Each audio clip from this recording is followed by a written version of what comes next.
If you are experiencing issues with Snapchat email verification and need to update your email address, watch this full video for a step-by-step guide.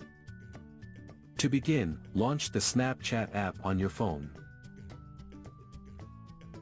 Next, navigate to your profile by tapping your Bitmoji in the top left corner. Then, tap the gear settings icon located in the top right corner. In the My Account section, tap on Email. Delete the old email address and enter your new one. Finally, tap the Save button at the bottom to confirm your changes. For security purposes, enter your account password. Next, tap the Continue button at the bottom to proceed. A verification email has been sent to your new email address.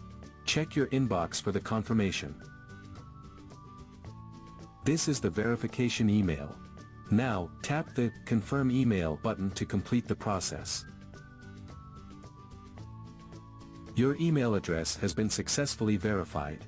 Go back to the Snapchat app to confirm the update. You will now see your updated email address in the Email section. So in this way, you can change your email address on Snapchat.